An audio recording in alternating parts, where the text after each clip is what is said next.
shot.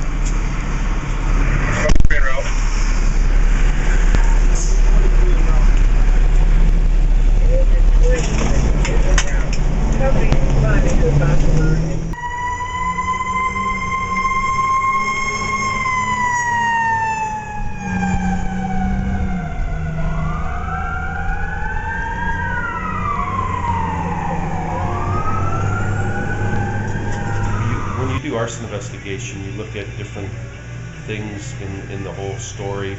Who owned the house? First of all, were they behind on their payments? Was it habitable or not? A lot of times if you have a house where the people are behind on payments and the house has all these defects structurally or mechanically, as for furnace or water problems or stuff like that, and then all of a sudden it just burns, you have to, first person you look at is the owner. Because 9 out of 10 fires that happen in Detroit are purposely set. 95%, all of 95%.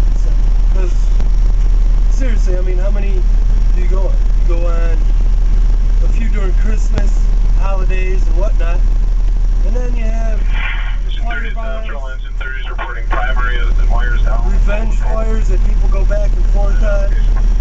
But most of the time, it's just arson. You buy in here, you buy into that tradition. There's much respect and all of it's earned. None of it is just given away. Really try to size up, what the condition of the structure before we go in, which I really think we've always done anyway. The scope of your investigation goes out from the owner. All right, first you look at the owner, then you look at the neighbors, and you look at we're having trouble with friends or neighbors or whatever. Sometimes it's kind of obvious when we get to a fire and we can tell whether it is vacant or not. Usually just by looking at the property itself. Sometimes it's really obvious when there's no windows and big holes in the walls and big holes in the roof from previous fires and things like that. Sometimes it's not that obvious. It's surprising at how well these old houses hold up to the abuse that they take. We have several fires over a number of years and we still go into them.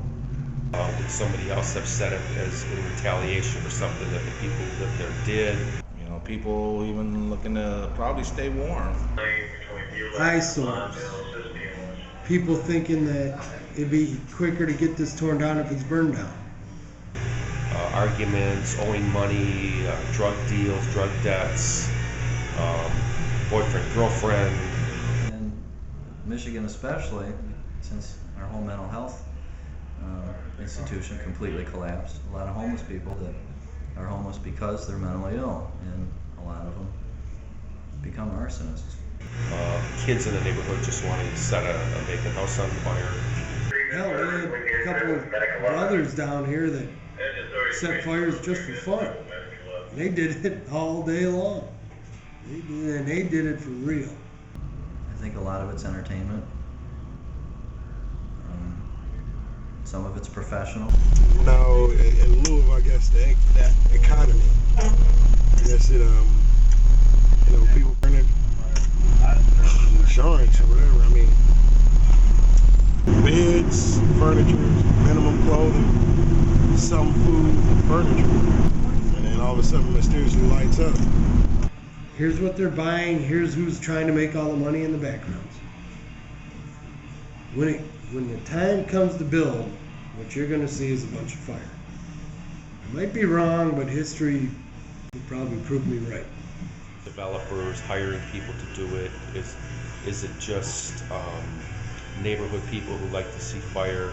It might be all of those, but all of them, we don't know. It's a phenomenon.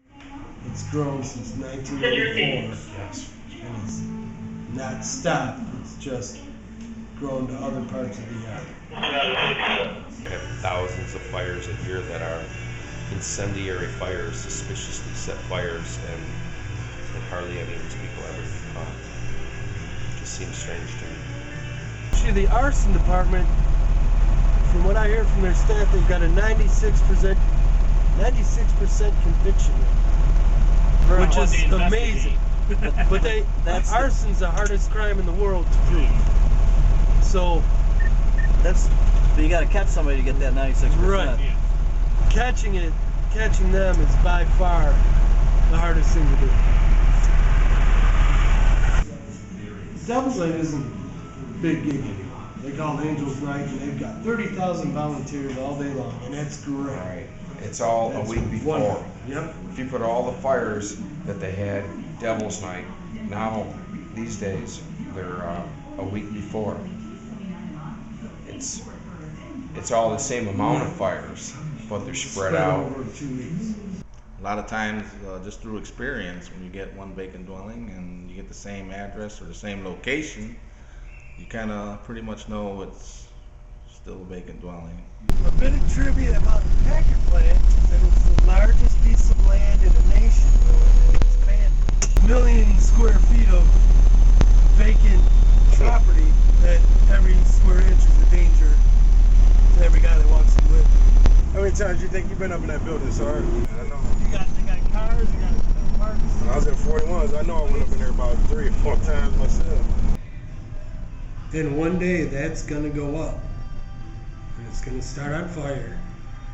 And we're not gonna be able to stop it. There's not enough water to stop a mile by a mile building from going up. And that doesn't count the tunnels underneath. That doesn't count all the oil-soaked wood. When you go into fires, that's the kind of stuff you come across. This is burnt twice. And a lot of times they look good from the front, but they've been burnt before in the back. You don't even see this. Come in the front, thinking everything's all sweet. Yeah, you think everything's breathing easy and it's just a nice open fire. It's not. It really varies a lot. But on the average, I'd say in the 24-hour shift, we'll probably go to 4 or 5 fires a day. So it's good and bad. You don't want fires, but when you do get that many, you do get quite a bit of practice. And you get proficient. All of the abandoned buildings we go into, we got pretty much the layout because a lot of them are reproduced. They're all the same. You know that the kitchen's to the right and to the left. You know where things are, you know where stairways are. You've seen the same thing over and over, depending on what neighborhood you're in. We had one firefighter fall from the 2nd floor all the way to the basement through a hole in the floor. He did a complete flip and landed face down on a dresser. Got back up, ran back up the stairs and said, "Give me my hose back," you know. We're insanely good at it compared to the rest of the country and, to tell you the truth, the rest of the world.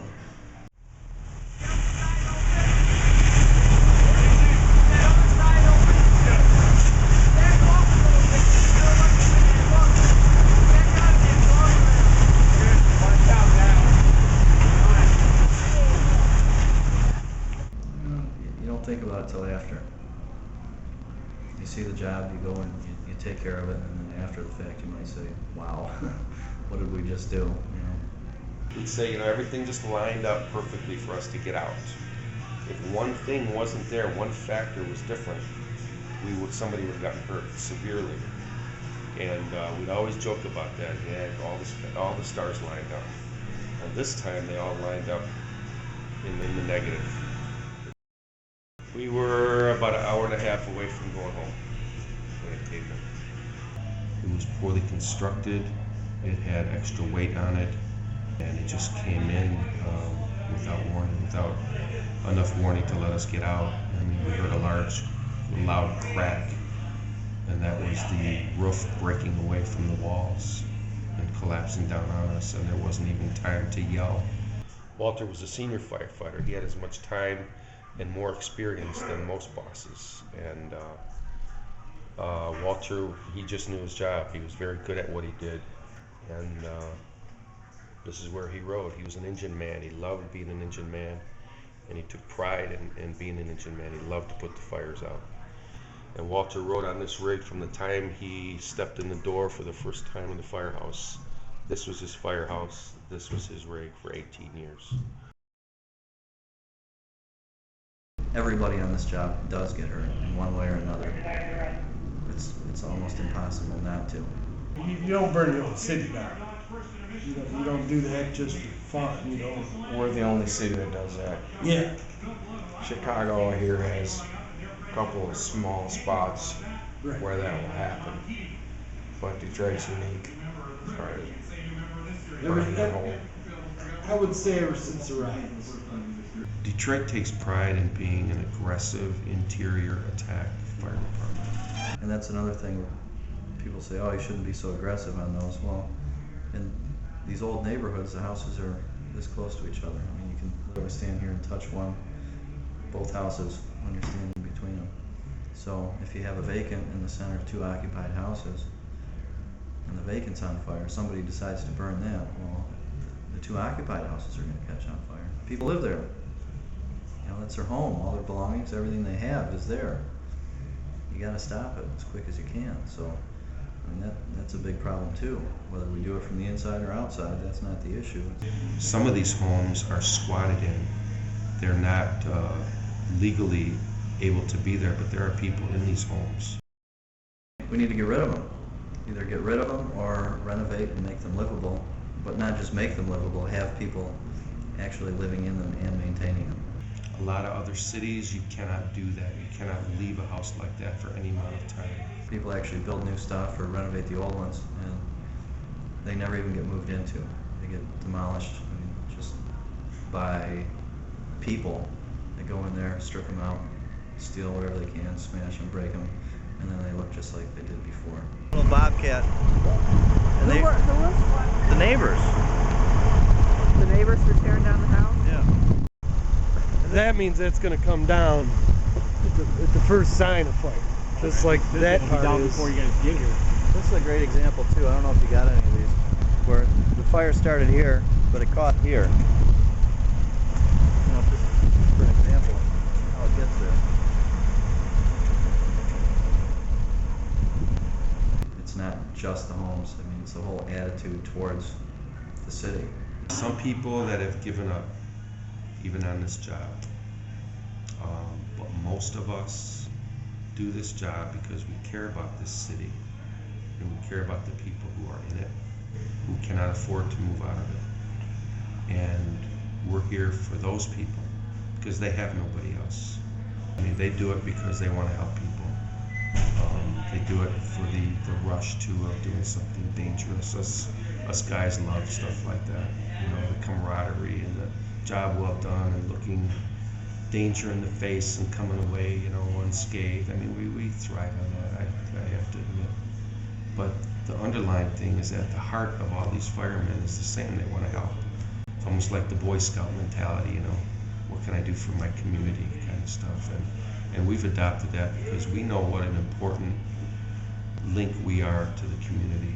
And we take pride in our community, even though most of us now have moved out because we can't raise our children here in the school systems, and we can't feel that they're safe when we're locked down here for 24 hours to leave your family home alone.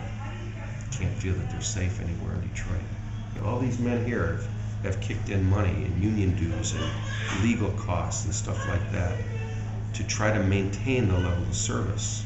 We're fighting the city to maintain service. You know, you'd think that they'd be wanting it as much as we do, but here we are fighting them to keep the level of service up for the people that are left in the city. That's when I talk about these people being dedicated and not only loving their job, but, you know, walking the walk. They don't just talk. It comes through the city. If they don't do it for us, it's not going to get done. We can't apply for grants as firefighters to access money to tear down homes. The city can, and they don't. Or if they do, it's just not finding its way out to us. Well, it'd be a whole lot safer, that's for sure, for everybody.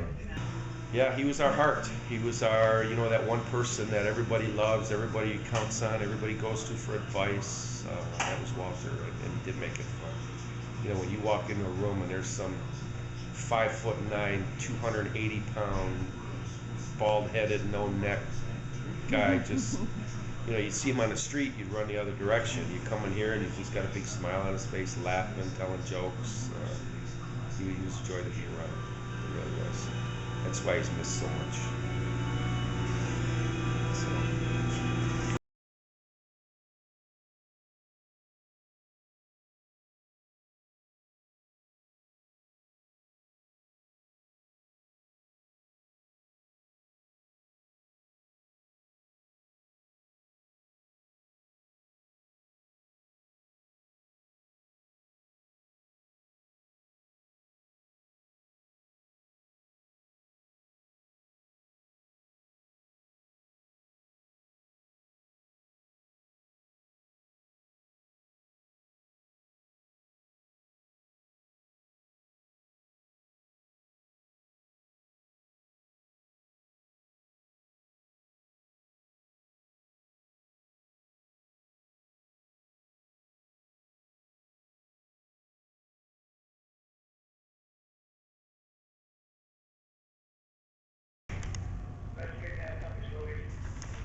Something I have not made. I've never made a lumber ring very time. I've been wanting to do that. Done that. Can I help you? Is that better? Garbage out. I just got to watch this. I smell smoke. I see a restaurant. No, you look better when you smile. You know, you're on camera. Huh? You know, you're on film. You're being taped right now. Oh, really? I love being taped. But, And sharks in the water. Sharks in the water. But One time when I was at band camp.